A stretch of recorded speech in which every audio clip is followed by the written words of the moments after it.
Thank you for joining us on the Overcomers Overcoming podcast series, where we profile those who have overcome or those who are in the process of overcoming any life topic. We have three objectives with this podcast series. Our first objective is we want you to know that whatever you're experiencing in life, whatever you're encountering, you're not alone. We want to join you to let you know that we together can help you through whatever challenge you may have that at the time may seem too difficult to be able to overcome. Our second objective is to help you determine with a very confident resolve there are multiple solutions, multiple factors involved in any life encounter. It's a matter of thinking into and thinking through the life situation you are encountering to determine the various options, the various solutions that are available to you. Our third objective is to help you with critical thinking skills. If whatever you're experiencing is a result of a decision you made sometime in the past, such that if you had a life redo, you would make a different decision, we want to help you determine the objective facts and factors to evaluate to help you reach a more informed decision. I'm Ron Cooper, founder of the Cooper Culture. I'm with my wife and business partner, Marty. Together we are the Cooper Culture, and the Cooper Culture is sponsoring this podcast series.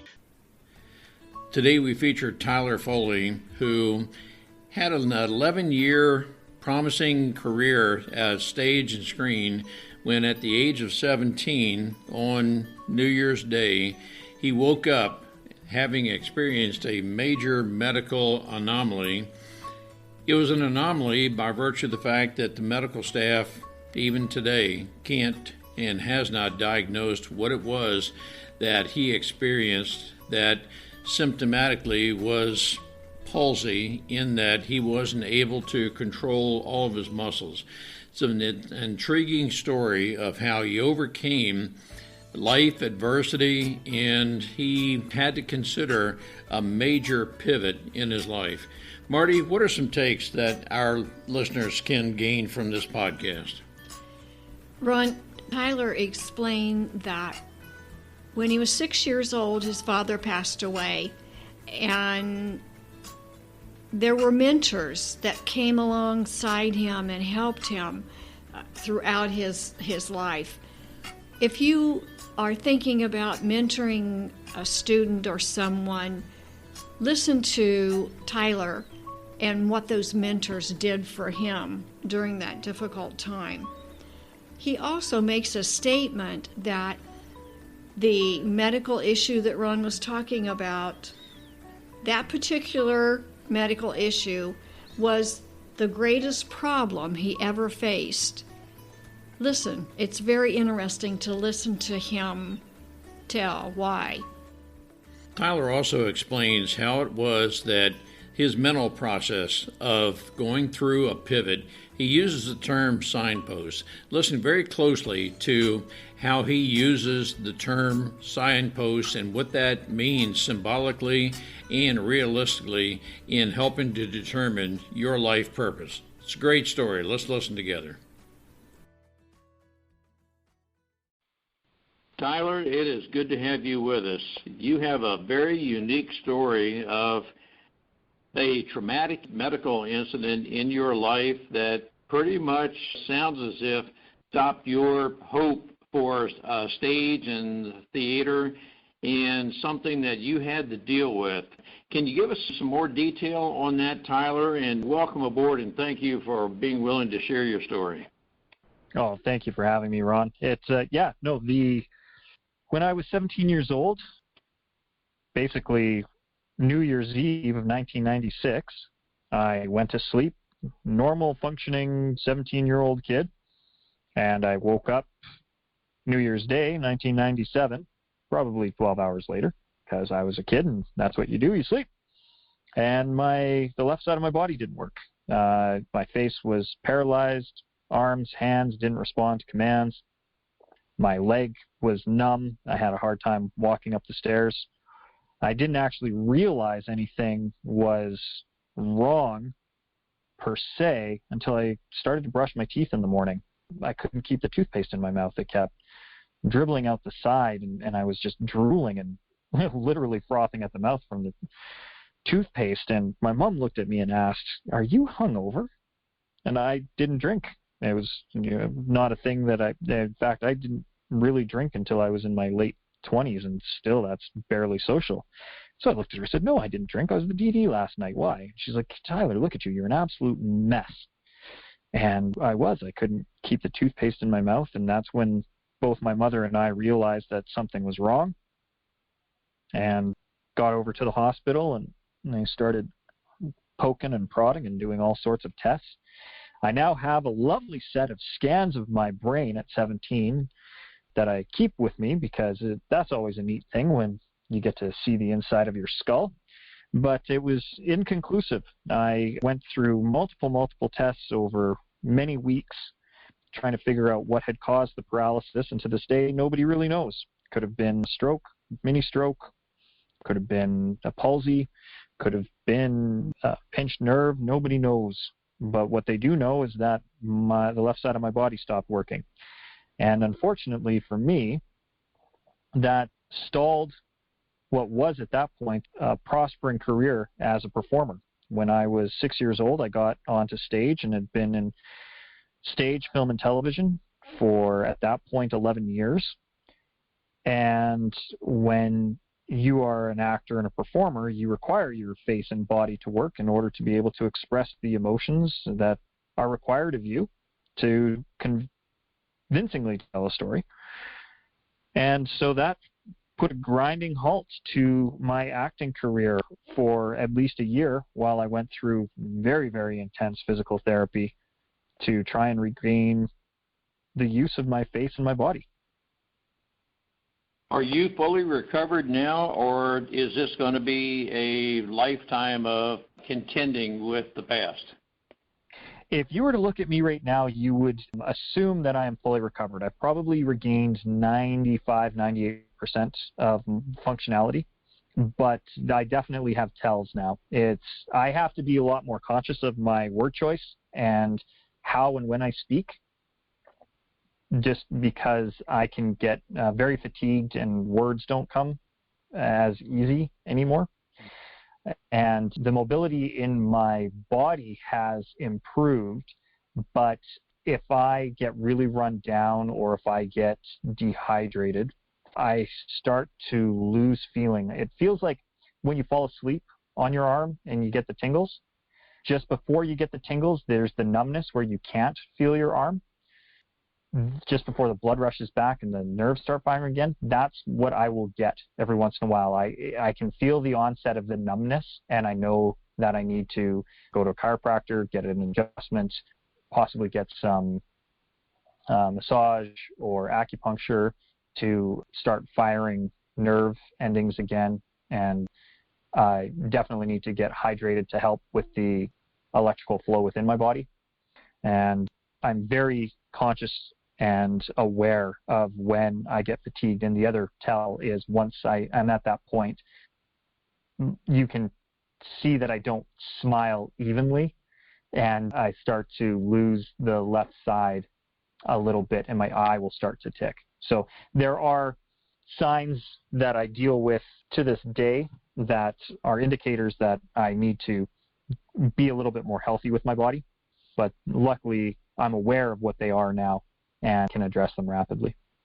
Take us back to that somewhat dreadful moment when you realized there was something very much wrong with you, and I'm guessing at some point, Tyler, you had to realize, well, my acting career, I don't know what the future is. How did you overcome what could have been feelings of desperation? Walk us through what you felt at the time, what your emotions were, and how did you overcome that? Initially, it happened New Year's Day. So I woke up over Christmas break because I was a senior in high school. And as I mentioned, initially I didn't know that anything was wrong. I just felt off. But when you're a teenage boy growing, and I hit my growth spurt late, I didn't really start growing until I was 16. Up until through most of my high school, I was 5'2", 5'3", and now I've expanded to my full height of 5'8" if I'm wearing lifts. So, I was used to just aches and pains, especially because I again went to a fine arts high school. I was in a pretty physical regime. We would dance 2 to 3 hours a day. I was doing vocals. So, and then on top of that, I play hockey and I'm a goaltender. So feeling weird waking up in the morning as a teenager was not uncommon. And what was odd was the not really being able to get feeling back in my arm while I was standing in front of the mirror trying to brush my teeth, and having a struggle just getting up the stairs. Like, I remember wanting my foot to work and my leg to work, and I kind of had to do this weird hobble preambulation thing just to kind of hop up the stairs. And I think it was what really first clued me in was the concerned look on my mom's face. My mom would be the world's worst poker player. She wears her emotions on her sleeve, and I could see the fright in her when she was looking at me, and then that frightened me that my mom was frightened. I remember just trying to spit the toothpaste out. So I'm brushing my teeth, and I remember trying to spit, and you don't realize how much muscle control it takes to form your lips into the correct shape in order to expel liquid from your mouth. And I couldn't do it. I couldn't make the left side close, and it just drooled out. And that's when I realized that something was desperately wrong. And I remember, I think what was most scary for me was getting to the hospital and them starting to run the tests. And it's one thing when your local physician shows up, but it's another thing when they start pulling in other people into the room. And when they huddle and get quiet. And I knew that was not good, because if it was good, they would just sit down with me and talk with me, especially because I grew up in a small rural community. And at the time, there was probably only 6,000 people in town. I mean, I knew my doctor well. I knew his first name. I'd been at his house. His kids and I played together. And so when Keith got real quiet, it was a concern for me. I knew something was wrong, and I just didn't know what. And the fact that they didn't know what, if they would have been able to come to me and say, well, it looks like you had a stroke, it might have been terrifying, but at least okay, well, I've had this thing. Or if they came and they said, well, you've had a palsy, or if they could give me a diagnosis, that would probably not have been bad. Ironically, the fact that they didn't give me a diagnosis is ultimately what helped me mentally, because I didn't have a written thing. And so because I didn't know what it was, they didn't know what it was, then they couldn't say what was wrong. So they couldn't also say what to do to get right. So then I had a freedom to try and explore my own. So ultimately, there was grace in that. But I remember initially being terrified of not knowing answers and not knowing what was going to happen. And then what was worse was having to go home, not knowing what was happening, not having answers, but knowing that my face wasn't working. And over Christmas break, you have no contact with your friends. I couldn't drive because my car was a standard. I couldn't make my left foot work, so I couldn't even clutch. So it was, I was literally stuck at home. And because I grew up in the theater, I've always been comforted by the dark. There's something, I don't know, even gestational about it. There's a heat backstage because the lights make the backstage warm and it's dark. It's very maternal, almost womb-like. And so when I was 14, I painted my bedroom pitch black to match the feel of backstage because it was comforting for me. But going into a black basement concrete dungeon, essentially, when you're 17 and your face isn't working is probably not the most mentally healthy space, both physically and metaphorically to be in. And I literally and mentally went into a dark place for that first week because I was stuck by myself and had no idea what was going on or what to do. I'm trying to project myself in your position on that fateful New Year's Eve. You are 11 years or so star of stage and screen, and something very dramatic has happened to you. You haven't determined yet what it is. You might be wondering if you're ever going to be on stage and screen again. And you had a very, what seems to be, positive outlook on your medical condition, in that the doctors didn't know what it was, so you took the positive route, saying, well, if you can't determine what it is, maybe there'll be a quick fix to this. And I'm not trying to tell you what you were thinking at the time, but I'm just envisioning this might be what it was. But that's how I'm envisioning a lot of what was going through your mind, Tyler. And very curious if you had any thoughts at all that this may be the end to your stage and screen acting career, or did you not even think of that you're saying, hey, I'll make it through this? Initially, no, I really did think it could be the end. I think the hardest thing for me was when I got back to school, we were midway through rehearsals for the main stage production, which accounted for the school that I went to was designed around putting on the main stage show. So our schedule, like when you were in main stage, you were royalty at my school. And particularly if you were one of the, leading performing actors in the show, there was even that slightly higher status. And I still remember the day having to sit down with my director and my mom and having to withdraw, more specifically being asked to withdraw from the show because I couldn't do what was asked of me. I couldn't really walk well. I thought I could maybe work it into the character, having not only a southern drawl, because at the time we were doing a show called Crazy for You. It takes place in the South. And I thought, well, I'll just, I'll put on a real good southern drawl, you know what I mean? And I'll really make it Western, and I'll just really drawl out my mouth.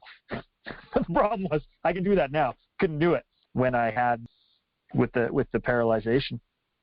It wasn't going to work. And I remember at that time thinking, well, I hope this doesn't continue. Because I didn't want it to be the end. It could be the end. But I remember in that moment just being like, no, like, what can I do? Like, there's got to be a something. And again, I was blessed. My father passed away when I was 6. It's one of the reasons I got into theater at such a young age. But because of his passing, I was surrounded by not one father, but many father figures. Keith Spackman, my physician, being one of them. Dr. Robert Corbett, Bob, being another, who was a doctor of chiropractic, who really took me on and has been steady influence in my entire life, even to this day. Bob, I look to, he gives me the best advice, and I don't often make a lot of decisions or choices without at least seeking his input first. And yeah, I remember being at his house receiving a treatment, because initially, when they didn't know what to do, we started with the chiropractic, because where else do you start with? And his wife, Joanne, who is an incredibly accomplished doctor herself, Joanne has a series of initials at the end of her name that requires 3 business cards just to fit them all in. She's incredibly educated and just, not only a doctor of chiropractic, but a practitioner of all kinds of different holistic modalities and lifelong learner of the human body. And her wealth of knowledge is vast and extensive, deeper than the Marianas Trench for sure. So she and him did a lot of work on me initially, just to try and get some feeling back, if anything. And I remember Bob was the one that keyed me into, if they don't know what you have, then anything is possible. And I've never I've never forgotten that advice, not only dealing with that medical condition, but with all adversity that I face in my life now. If I don't know what the problem is, then anything could be a solution.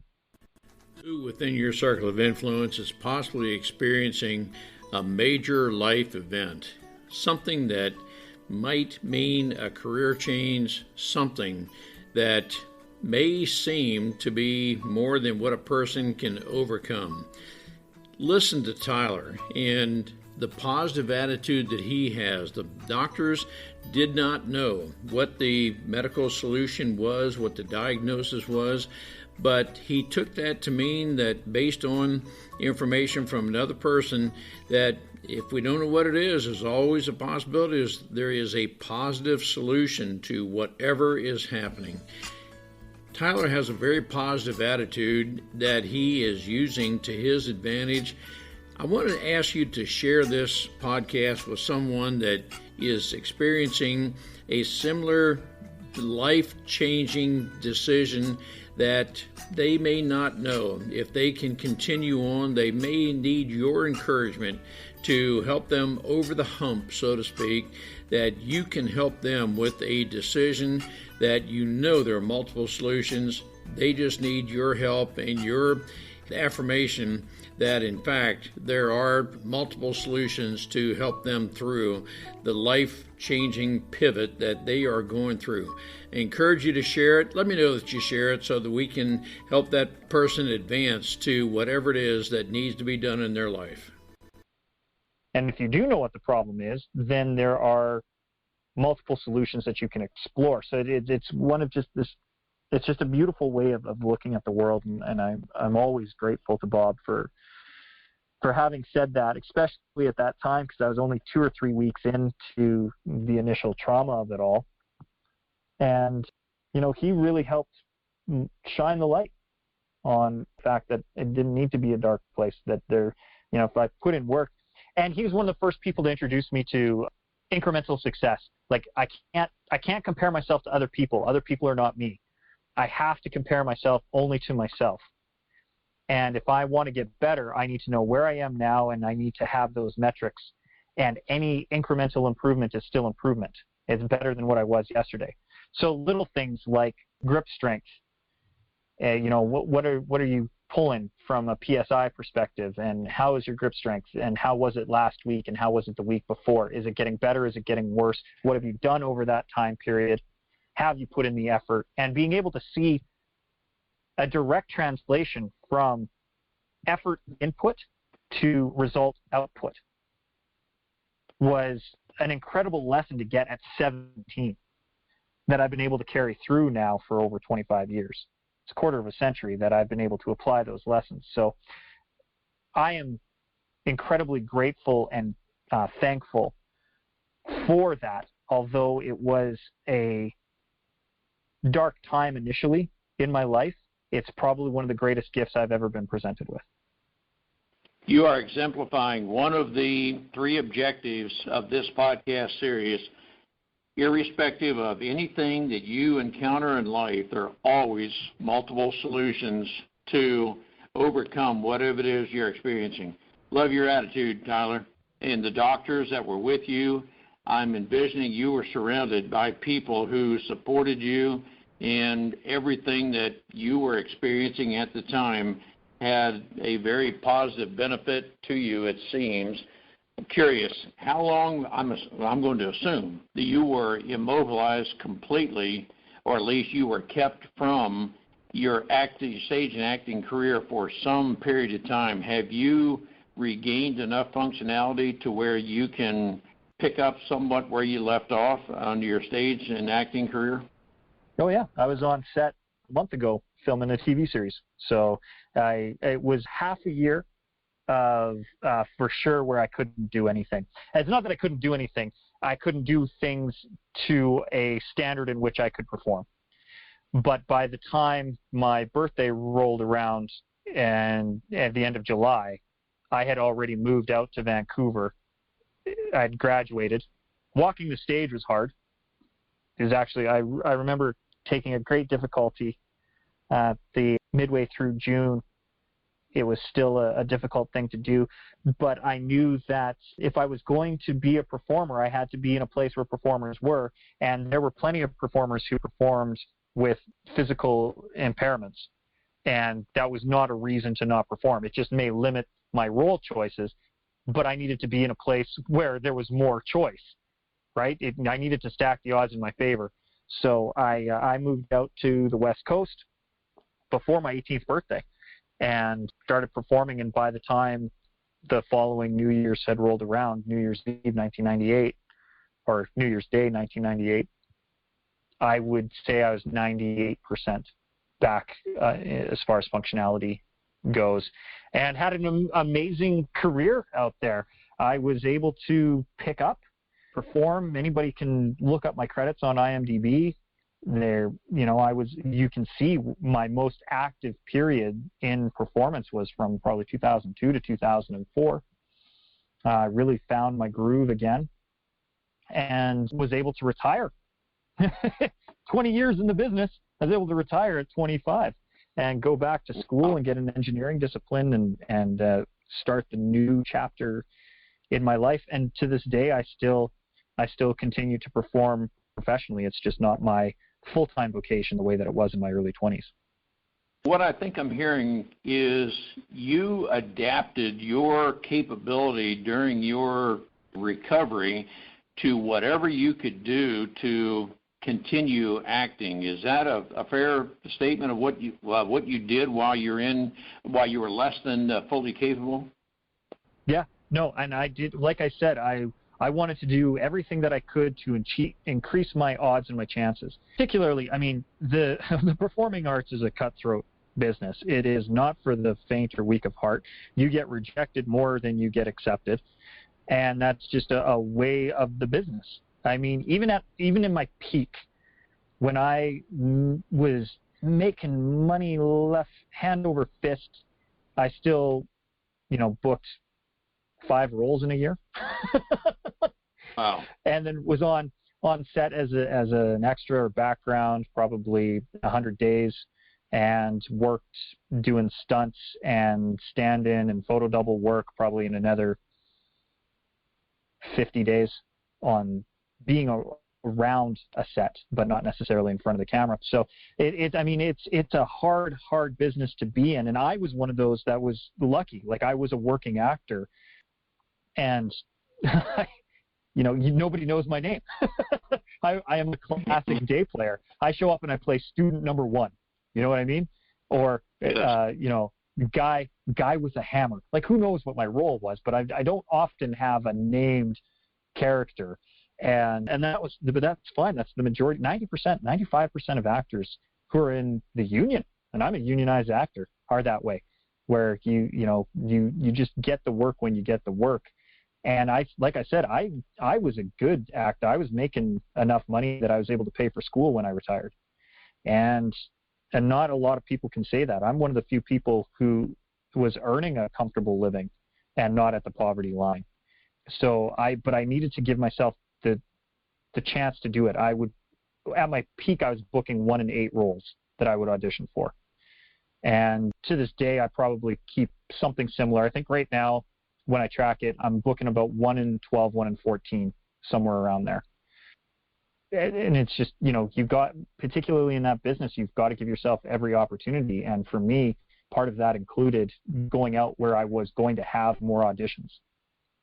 When living where I live currently, where I grew up, I came back to where I grew up, probably audition 2 to 3 times a month, where living in Vancouver, I'd be auditioning 3, 4, 5 times a week, if not 2 or 3 times a day.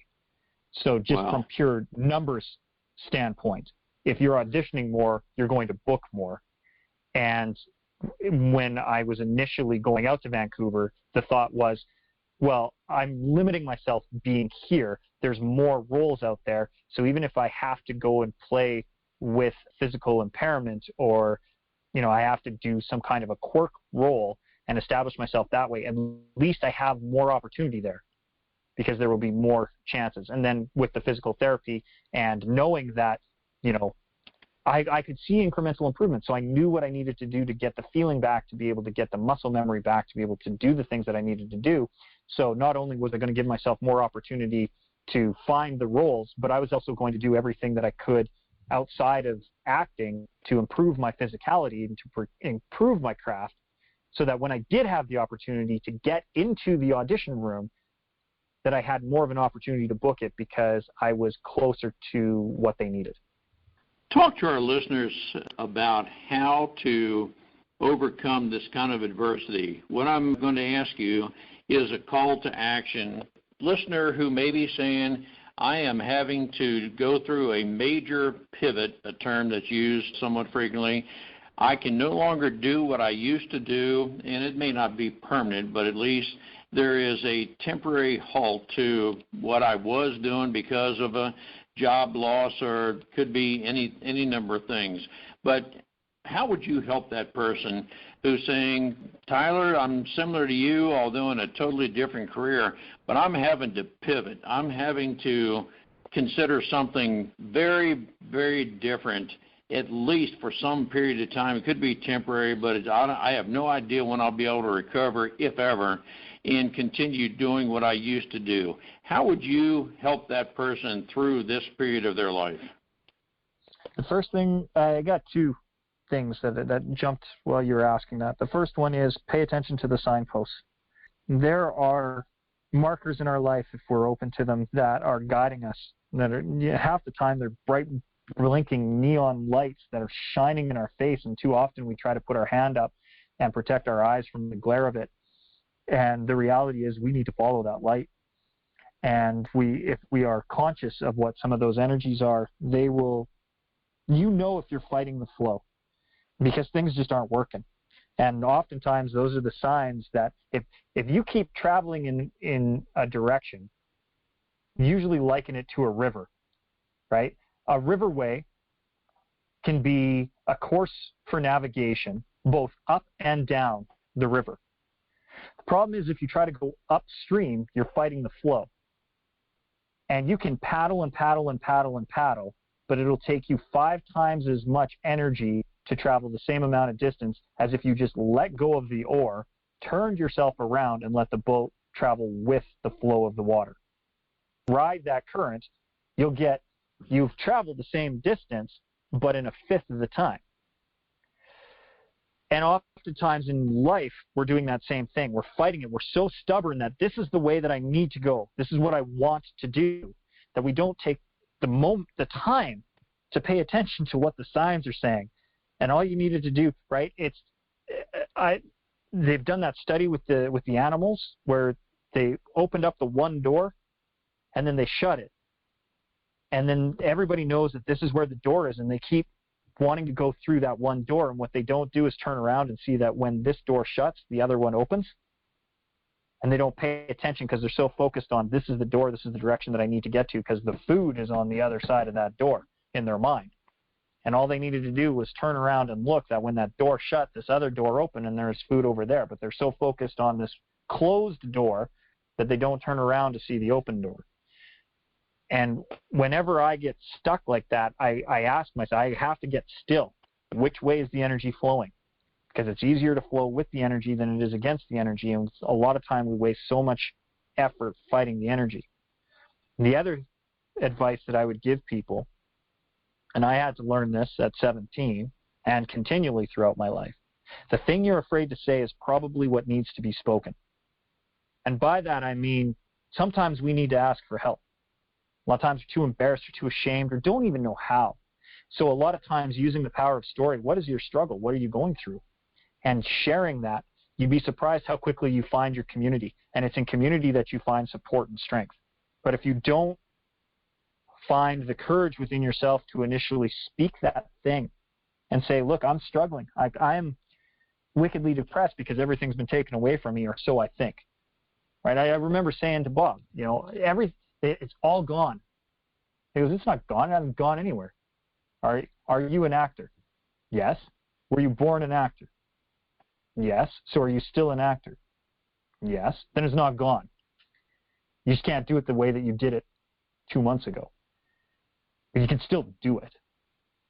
And I went, and maybe it does have to look different. In fact, my career got better by moving to Vancouver than it would have if I had stayed where I was in Calgary. And it's one thing to be a big fish in a small pond. It's another thing to be the small fish in a huge ocean. And I liked the opportunity that the ocean presented, so I just needed to swim up the stream. So we need to have the courage to ask, or to, more specifically, to speak the thing that we're afraid to say, because that's often how we're best able to ask for the help that we need and find the community that will support us. And in doing that, we need to be aware of the energies that are flowing through our life so that we can tap into those energies and take advantage of that support. Because if you're constantly trying to bash your head against the closed door, you're not going to get anywhere. Look around the room, see where the open windows are, see where, if there's another exit. There, I promise you, they're there. Even if it's a tiny, tiny crack in the drywall that you can scratch at to get through, at some point light will let itself in. Quit trying to bash your head against a closed and locked door that is not serving you. I'm going to use slightly different terms, Tyler, and tell me if you would think of it the same way, just using different terms. I think of signposts as there are opportunities available to us. And when those opportunities align with our talents, then take advantage of those opportunities. However, we may need and likely will need other people's help, support to maybe two things: affirm that the talents that I think I have do align with the opportunities that I see, but then I may need your help to connect the dots, as I use that term frequently, to help me pursue what I think may be a talent that I have. Is that just another way, using different terms, of saying what you just said? Oh, absolutely. No, I would agree with it. The signposts are markers. They're opportunities along the way that we need to pay attention to. The signposts are not only opportunities that we need to pay attention to, but for me, the signposts are also those signs that we're either traveling in the right direction or that we're traveling in the wrong direction. So if I was on the I-95 going from Vancouver down to LA, it's at some points there, it's 4 or 6 lanes divided highway. If I'm going with the traffic, I see the English and the writing, and I see Sacramento 280 miles away. But if I'm on the wrong side of the road and I'm driving like I'm in England, I'm going to see a lot of signposts, but they're not going to say anything to me, and a few of them are going to be a big red circle with a line through it saying you're going the wrong way. So you need to pay attention to both the opportunities that are saying, hey, there's an exit here, come over, pull over for a rest, or come in and get some gas, or get fueled up, or grab a bite to eat, or whatever that signpost is saying that you need. It'll probably be there. But then you also have to pay attention to maybe you might be going the wrong way. So they're both opportunities and warnings, and you need to know what they are. And you had said finding support. You do need to find your support, but I don't necessarily think that you need them to affirm your talent. You need to affirm your talent on your own. If you don't have faith in you, nobody else will. So you have to know in your gut that what you're doing is right. You may look for support to grow it, to nurture it, to foster your support. But if you're reliant on other people's affirmation that what you're doing is right, you're never going to find the right thing to do. You have to be convinced of it first. Love your attitude, Tyler. You are right there. My guess is there is no adversity that will ever keep you down long term. You're always going to find a way to be a success. I love that attitude. Well, thank you. I hope so, Ron. It's the goal so far, and it hasn't let me down yet. That is great. Tyler, I want to thank you for sharing your life and a lot of positive benefit to our listeners, that you too can overcome any of life adversities. And Tyler is just one example of having overcome. That's a great story, Tyler. Thank you for sharing. Thank you, Ron. Did Tyler's message stimulate your thinking to recall someone who can benefit from Tyler's message, this podcast? I hope so, and I hope you'll choose to engage with us.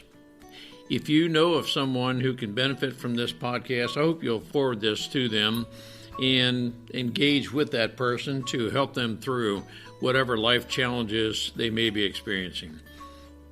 We are aware that it is possible that someone is experiencing some very deep trauma in life and they may need coaching to overcome that series of events, that trauma, whatever may be occurring in their life. Marty and I are certified coaches, life performance coaches, where we can help people overcome any challenges of the past that are dominating a life, their decision process, that through coaching, through a period of time of coaching, we can help people overcome any inhibitions that are keeping them from operating at their full design performance level. Marty and I are certified through the John Maxwell team to coach and help people perform at their maximum potential. Call us at 410-586-1875 or send an email message to Ron at thecooperculture.com or Marty, M-A-R-T-Y, at thecooperculture.com. We hope that you'll choose to engage with us by commenting in the comment section. We hope we can earn a 5-star rating from you. We hope you'll want to subscribe to this podcast series. And again, we hope that you'll engage with us. What lessons have you learned from Tyler? Maybe some lessons you've learned from life experience that can help others benefit, that we can use to help advance other people. One of our objectives in this podcast series is to help people overcome anything in life that is keeping them from operating at their full potential. We know there's some people who are experiencing some very deep, very troublesome life experiences, but we also know that with the help of others, the encouragement of others, we can help people overcome any and all life challenges. So let's engage. Let me know what challenges you have overcome, what you're doing to help others advance beyond any life experiences they have. But let's work together and let's advance other people, and we do look forward to engaging with you.